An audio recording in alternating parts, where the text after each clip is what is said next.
अस्सलाम वालेकुम, आप देख रहे हैं प्रोग्राम रेड जोन। मैं हूं अरीज फातिमा। प्रोग्राम में हम बात कर रहे हैं नई हल्का बंदियों के तहत कौमी असम्बली की 6 नशिस्तें कम हो गई हैं। गुज़िश्ता रोज़ इलेक्शन कमीशन ने हल्का बंदियों की हतमी फहरिस्त जारी की और उसके बाद इलेक्शन से मुतल्लिक तमाम इबाम भी दूर हो गए, चूंकि सबसे बड़ा क्वेश्चन ये था कि जब तक हल्का बंदियों की हतमी फहरिस्त नहीं आ जाती तब तक इलेक्शंस की राह भी हमवार नहीं हो सकती।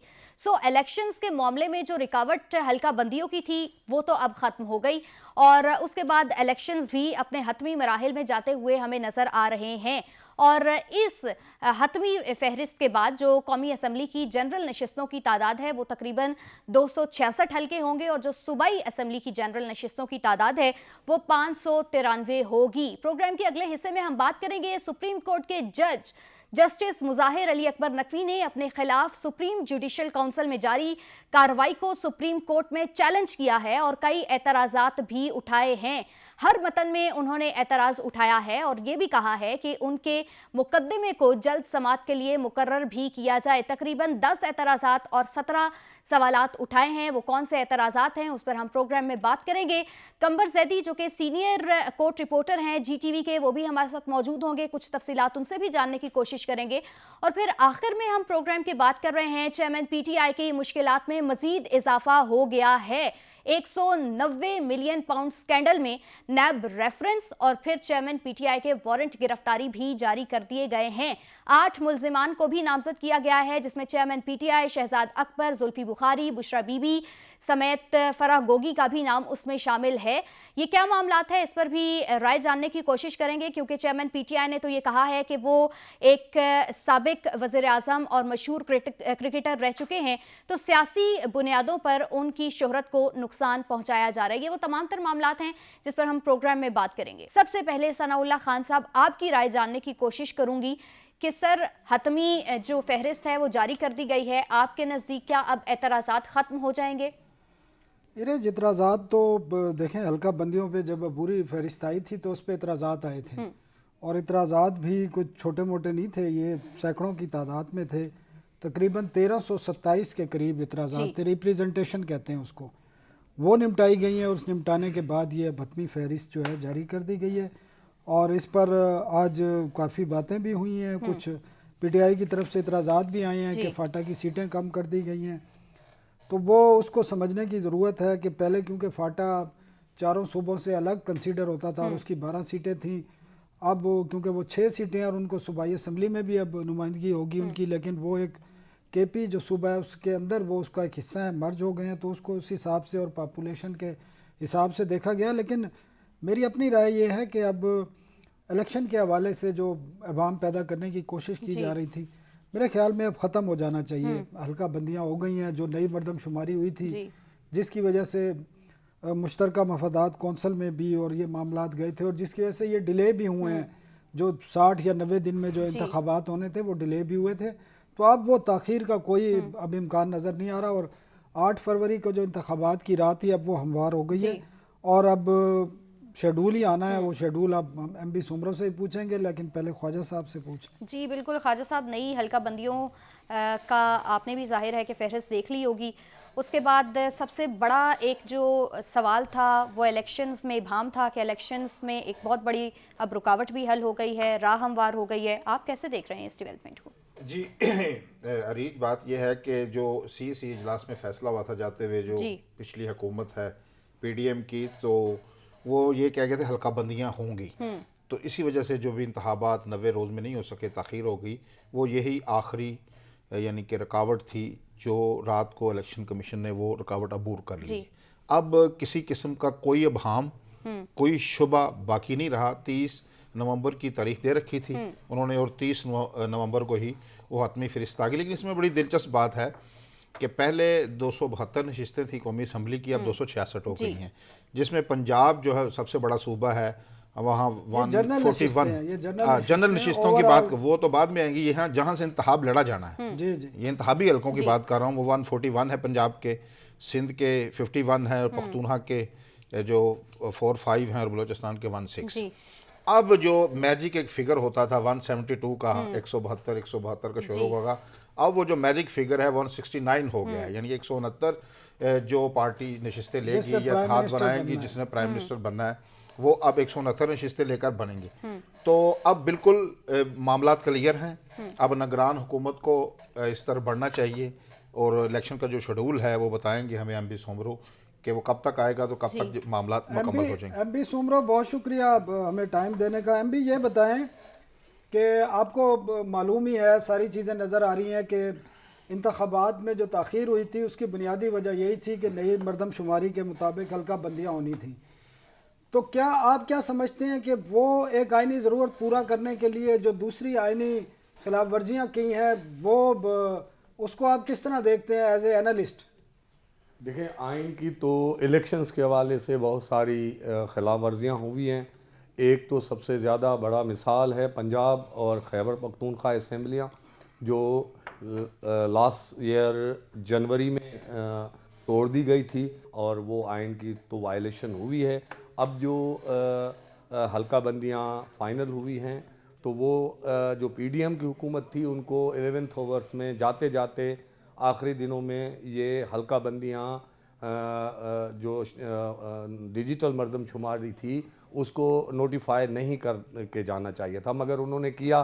اس کے آگے کیونکہ الیکشن آئینی رکاوٹ تھی، کیونکہ جب آپ کی نئی مردم شماری نوٹیفائی ہو جائے تو آئین میں لکھا ہوا ہے 51 میں تو آپ کو سیٹیں اس آدم شماری کے بنیاد پر کرنی پڑیں گی. تو اب کیونکہ اسمبلی تھی نہیں اس لیے لیکن ایم بی میں یہی پوچھ رہا تھا کہ یہ آئینی ضرورت زیادہ آئینی وہ ریکوائرمنٹ ضروری تھی یا وہ ضروری تھی؟ دیکھیں، آئینی ریکوائرمنٹ جو بھی ہے وہ ہر ریکوائرمنٹ میں کی اپنی اپنی حیثیت ہے. مجھے ایک بات میرے ذہن میں سوال ہے کہ 30 نومبر کو حلقہ بندیاں پاکستان میں حلقے ان کی باؤنڈریاں فائنل ہوئی ہیں، تو اب الیکشن کمیشن کے جو ذرائع بتا رہے ہیں کہ انہوں نے ووٹر لسٹ پہلے سے تیار کی ہے. تو میرا سوال یہ ہے کہ جب حلقے ہی نہیں تھے، جب پہلے حلقے نہیں تھے، ان کی باؤنڈریز طے نہیں تھی، تو ان کی ووٹر لسٹ پہلے کیسے طے ہو گئی ہے؟ اور اگر اچھا ایم بی سوری میں آپ کی بات کاٹوں گا، ماضی میں بھی یہی ہوتا تھا کہ پہلے حلقہ بندیاں ہوتی تھیں پھر ووٹر لسٹیں بنتی تھیں، اور اگر ووٹر لسٹیں پہلے بن گئی تھیں تو نئی حلقہ بندیاں جو یہ آ گئی ہیں اس پر اثرات کیا پڑیں گے اس کے؟ غیر حتمی ابتدائی ووٹر لسٹ آئی تھی، اس میں کچھ علاقے جو حلقہ 1 میں تھے اب وہ حلقہ 2 میں ڈالے گئے ہیں. اگر ووٹر لسٹ پہلے ہی تیار کی گئی ہے تو جو حلقہ 2 میں پہلے حلقہ 1 میں تھے سانگڑ کے میں اور اب 2 میں چلے گئے ہیں، وہ ووٹر کہاں جائیں گے؟ تو بہت سارے ایسے شکارپور کا حلقہ ہے، جیسے فرض کریں اب جو مظفر گڑھ ہے، مظفر گڑھ میں 2 ڈسٹرکٹ میں 2 حلقے، ایک توسا کے نام سے ایک الگ حلقہ بنایا گیا ہے. تو وہ جو حلقہ بندیوں میں جو علاقے کچھ کہاں پہ دیے گئے ہیں کچھ کہاں پہ دیے گئے ہیں، ووٹر لسٹ اپڈیٹ کرنا ضروری ہوتا ہے.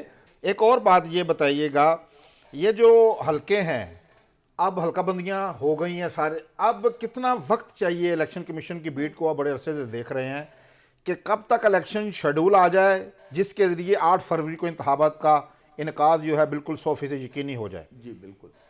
الیکشن کمیشن کو اگر 8 فروری پہ الیکشن کرانی ہے تو ان کے پاس لیٹ میں لیٹ آخر سے آخر جو دن بنتا ہے وہ 15 دسمبر کا بنتا ہے. ٹھیک ہے. 15 دسمبر سے 8 فروری تک 54 دن بنتے ہیں. الیکشن ایک 2017 کے سیکشن 57 میں یہ طے ہے، یہ لکھا گیا ہے کہ الیکشن شیڈول جو ہے وہ کم سے کم آپ کو 54 دن کا دینا ہے. تو اگر لا پہ امپلیمنٹ کرا کر اکارڈنگ ٹو لا الیکشن کرانی ہے تو الیکشن کمیشن کے پاس آخری جو دن ہے وہ 15 دسمبر کا ہے. اگر 16 دسمبر پہ بھی انہوں نے شیڈول جاری کیا تو پھر جو لا میں سیکوینس دیا گیا ہے پھر لا کو وائلیٹ کرنا پڑے گا ان کو. باقی اگر 8 فروری پہ ان کو الیکشن کرانی ہے تو ان کے پاس لیٹ میں لیٹ 15 دسمبر کا دن ہے. اور الیکشن کمیشن کو اب کیونکہ ووٹر لسٹ بقول الیکشن کمیشن کے ذرائع کے مطابق ووٹر لسٹ تیار ہے تو اب الیکشن کے سامنے کوئی رکاوٹ نہیں ہونی چاہیے، کیونکہ تاریخ میں یہ طویل ترین نگران حکومت کا ٹینیور ہو چکا ہے.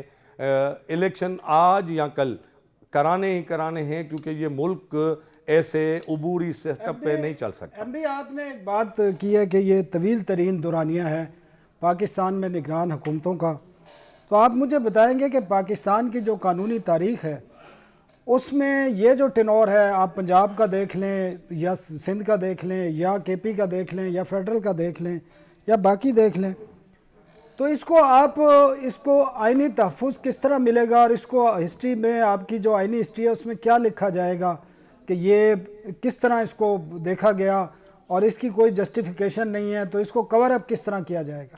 دیکھیں، اب جو پہلے مارشل لا لگتے تھے، ایمرجنسی لگتی تھی اور پھر عدالتیں ان کو ویلیڈیٹ کر دیتی تھی، میرے حساب سے اب اس وقت جو 18ویں ترمیم آئی اس کے بعد عدالتوں کی طرف سے کسی غلط کام کو ویلیڈیٹ کرنا اور ٹھپا لگانا وہ بہت مشکل ہو گیا ہے، کیونکہ 18ویں ترمیم میں آرٹیکل 6 بھی امینڈ ہوا ہے اور اس میں جوڈیشری کو بھی ڈالا گیا ہے. اب کسی بھی مارشل لا کو اگر جائز قرار دیا گیا تو وہ ان پہ بھی آرٹیکل 6 لگ سکتا ہے. یہ تو مارشل لا کی ہم بات ہی نہیں کر رہے. وہ صرف آرٹیکل 6 جو ہے وہ صرف مارشل لا ایمرجنسی کی بات نہیں کرتا.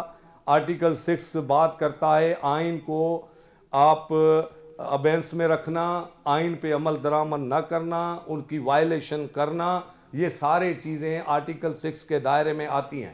تو اس وقت وہ غیر آئینی کاموں کی عدلیہ کی طرف سے ویلیڈیشن بہت مشکل ہے، کیونکہ دیکھیں جنوری سے پنجاب اور کے پی کے کی الیکشن نہیں ہوئی ہے. ایم بی ٹھیک ہے، ایک سوال اور ہے، آخری آپ سے سوال کرتے ہیں.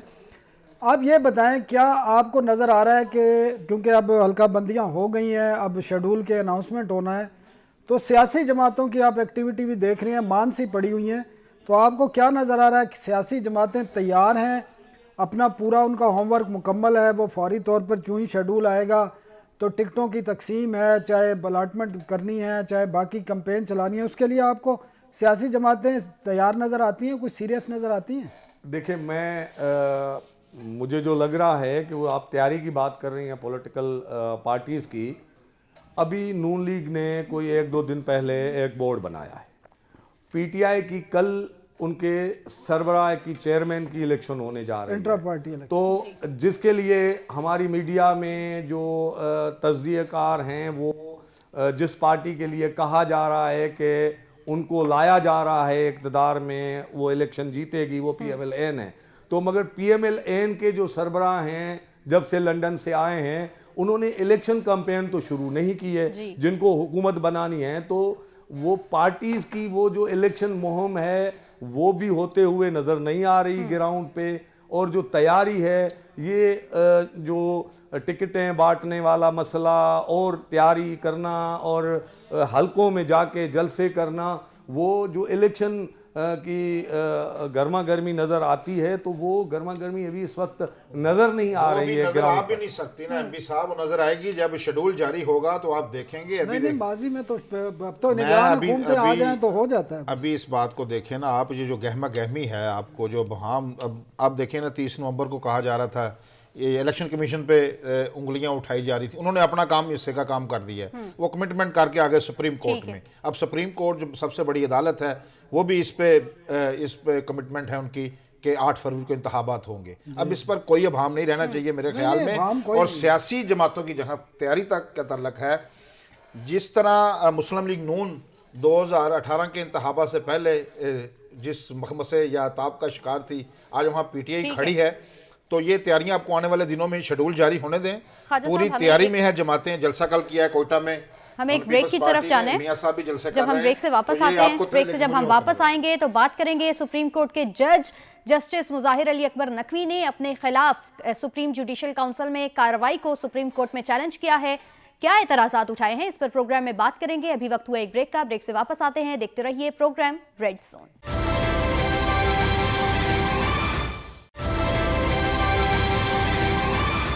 Welcome back. اب ہم پروگرام میں بات کر رہے ہیں سپریم کورٹ کے جج جسٹس مظاہر علی اکبر نقوی نے جو اپنے خلاف سپریم جوڈیشل کونسل میں جاری کارروائی کو سپریم کورٹ میں چیلنج کیا ہے. कई एतराज़ात उठाए हैं, कई जवाबात भी दिए हैं और ये भी कहा है कि उनके मुकदमे की समाअत जल्द अज जल्द मुकर्रर भी की जाए। हमारे साथ हमारे एनालिस्ट तो मौजूद हैं ही, लेकिन कंबर जैदी ने भी हमें ज्वाइन किया है, जो कि सीनियर कोर्ट रिपोर्टर हैं जीटीवी न्यूज़ के। आपको प्रोग्राम में खुशामदीद कहूंगी कंबर, चूंकि आपका सारा दिन ही सुप्रीम कोर्ट में और अदालतों की कवरेज में गुजर जाता है, यही आपकी बीट है। तो सबसे पहले तो हमें ये बताइएगा कि ये मामला कहाँ से शुरू हुआ, चूंकि 2 show cause notices justice Mazahar Ali Akbar Naqvi को जारी हुए और उन्होंने कई एतराज़ात उठाए, तो वो एतराज़ात कौन से हैं?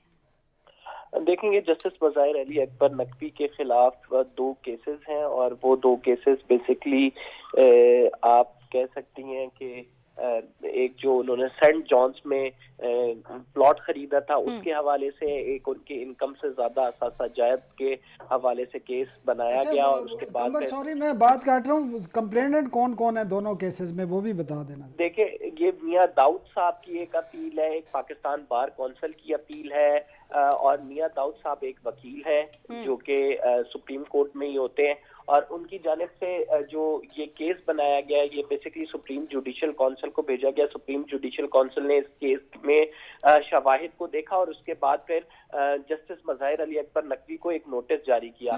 जस्टिस मुज़ाहिर अली अकबर नकवी ने उस नोटिस का जवाब जो है वो नहीं दिया और इस नोटिस के जो जवाब में एतराज़ात लगाए सुप्रीम जुडिशल काउंसिल के मेंबरान पर, और उन्होंने कहा कि सुप्रीम जुडिशल काउंसिल के जो मेंबरान हैं चूंकि ये बाइस्ड हैं जस्टिस मुज़ाहिर अली अकबर नकवी के खिलाफ और इनमें जस्टिस काजी अपने साथी जजों को भी बाइस्ड कहा उन्होंने।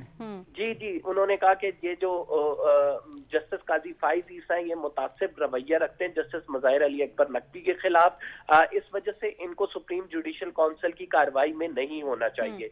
तो ये एतराज जस्टिस मुज़ाहिर अली अकबर नकवी ने किया था, लेकिन जब सुप्रीम जुडिशल काउंसिल के पास ये मामला आया तो सुप्रीम जुडिशल काउंसिल ने ये मामला देखा और इस मामले में सुप्रीम जुडिशल काउंसिल का ये कहना था कि जो जस्टिस मुज़ाहिर अली अकबर नकवी हैं उनके तमाम एतराज़ात देखे हैं और उसके बाद सुप्रीम जुडिशल काउंसिल ने कार्रवाई जारी रखी है और इसके नतीजे में दूसरा शो कॉज नोटिस उनको जारी किया गया। कंबर, ये भी एक इल्जाम है कि जस्टिस साहब ने महज 1 साल में 3 प्लाट इस्लामाबाद में को लिए, इस तरह का भी इल्जाम है।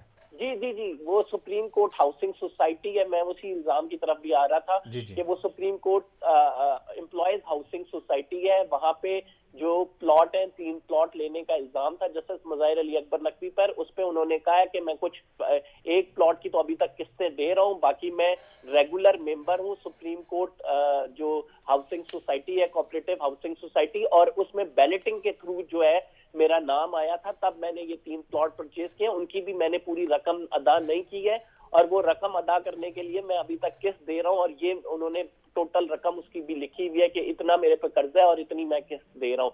तो मुताबिक जो जस्टिस मुज़ाहिर अली अकबर नकवी के प्लॉट थे और उनके मामला थे, एक गुजरांवाला में इनका कमर्शियल प्लॉट था, उस हवाले से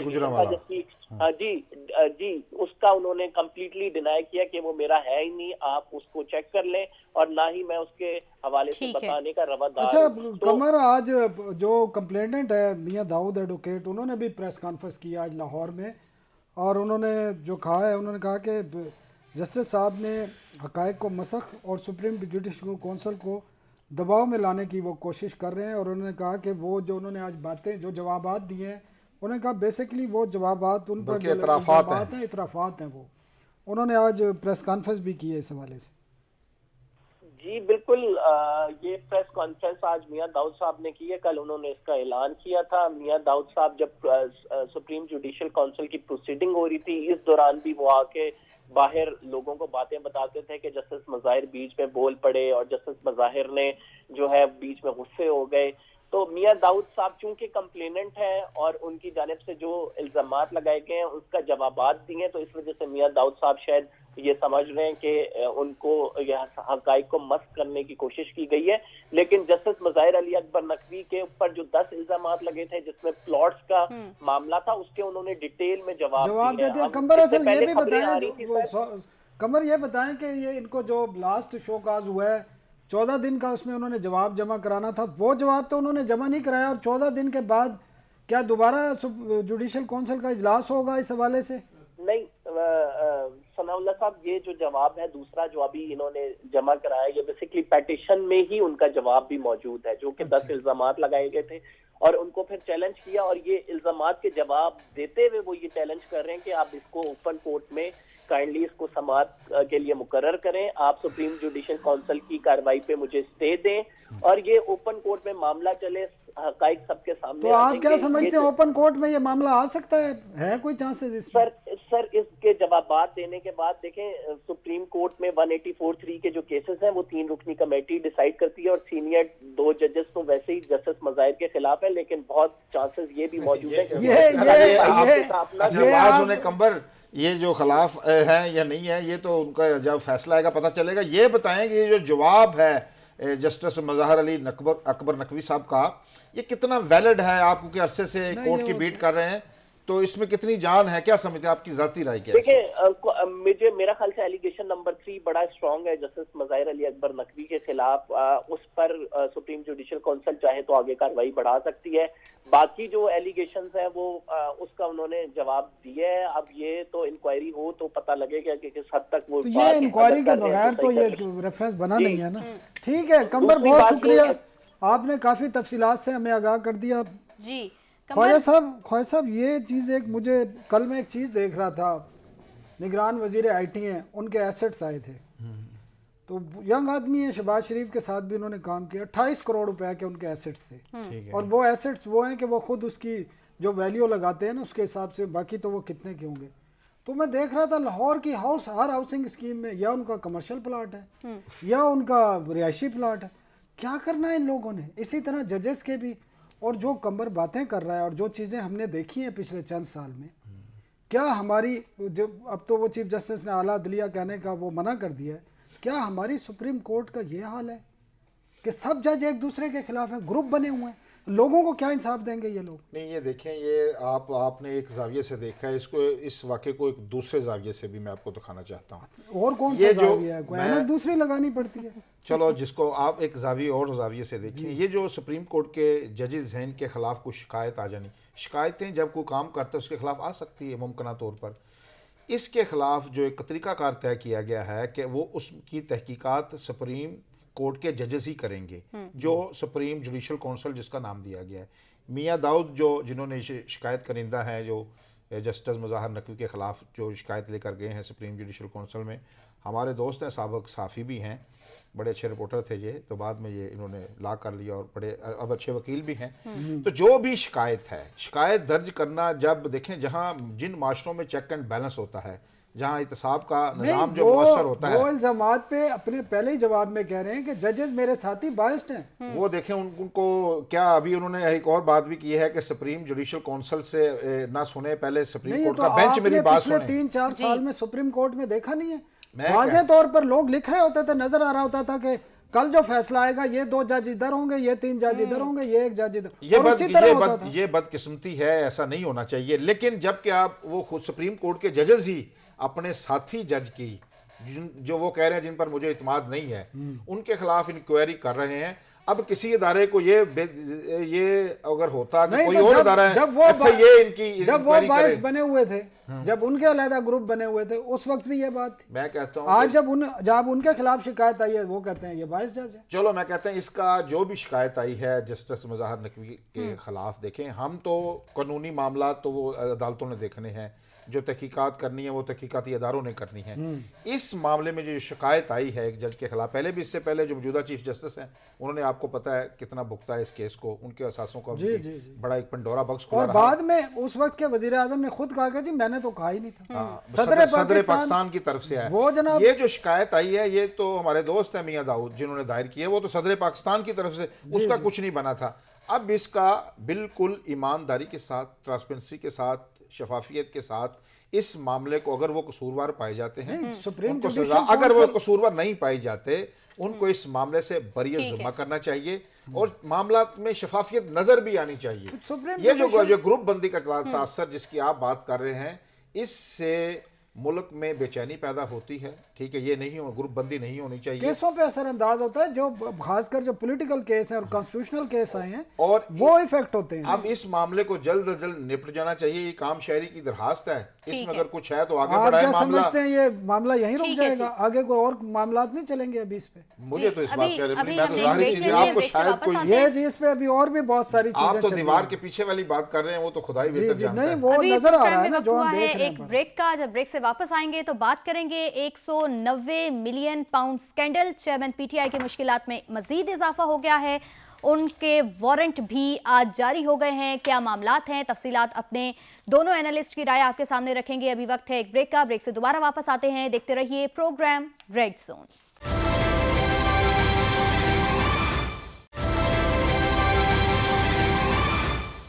वेलकम बैक। एक मरतबा फिर से आपको प्रोग्राम में खुश आमदीद कहेंगे और हम बात कर रहे हैं चेयरमैन पीटीआई की मुश्किलात में मजीद इजाफा हो गया है।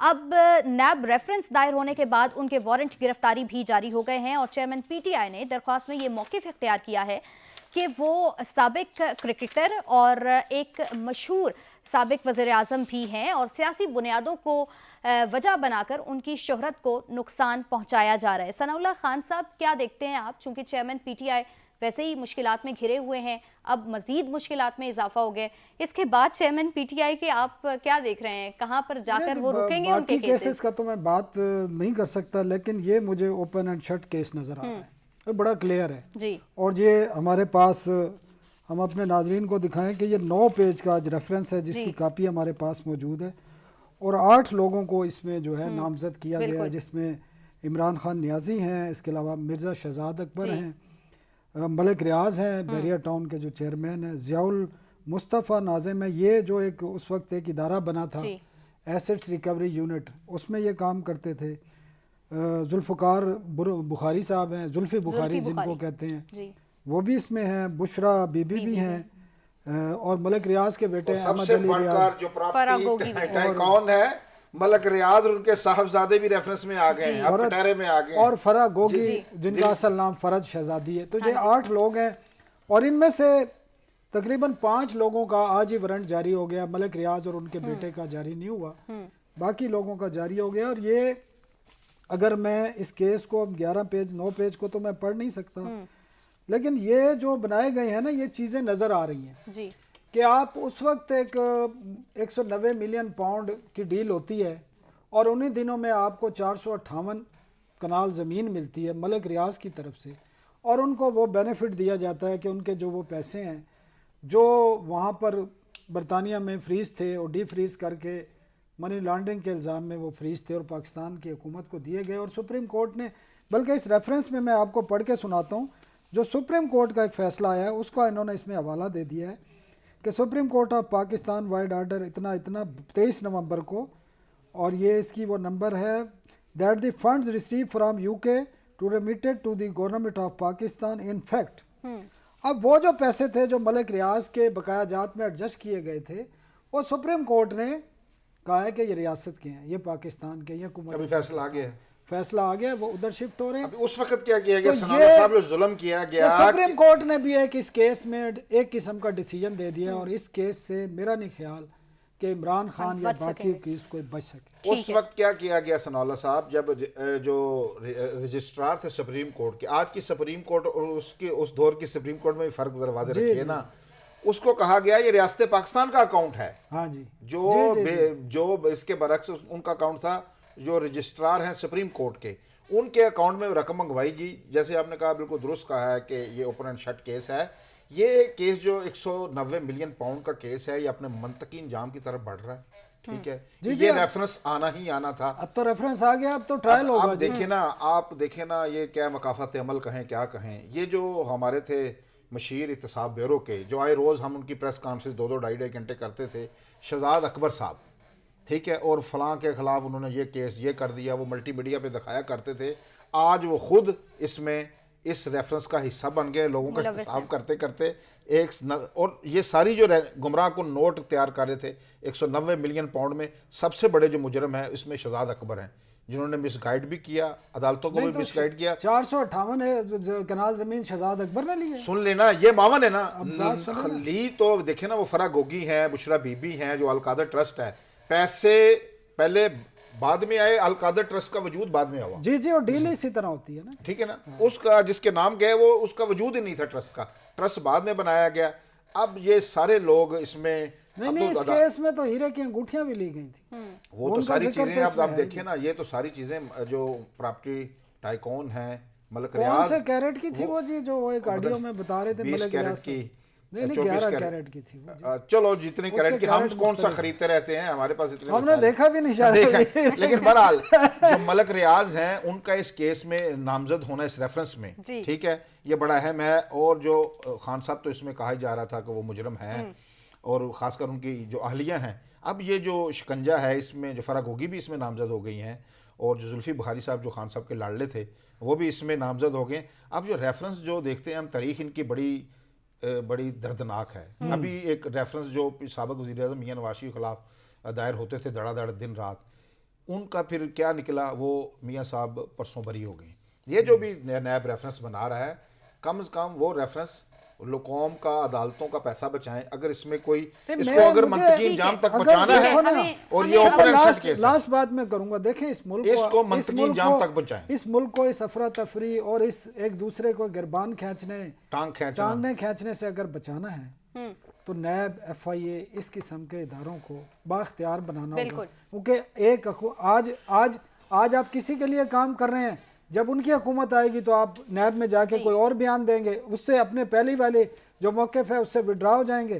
तो इस तरह तो ये जो 190 मिलियन पाउंड का केस है, अब मेरी इस्तदा ये है अदारों से, सबसे इसको मंतकी इंजाम तक पहुंचना चाहिए। ठीक है जी, इसी के साथ प्रोग्राम का वक्त खत्म हुआ। इंशाल्लाह कल आपसे मुलाकात होगी, बहुत सारे नए तज्जिए, बहुत सारे नए तबसरे और बहुत सारे नए मौज़ूआत लेकर आपकी खिदमत में हाजिर होंगे। अपना बहुत सारा ख्याल रखिएगा। अंटिल नेक्स्ट टाइम, अल्लाह निगहबान।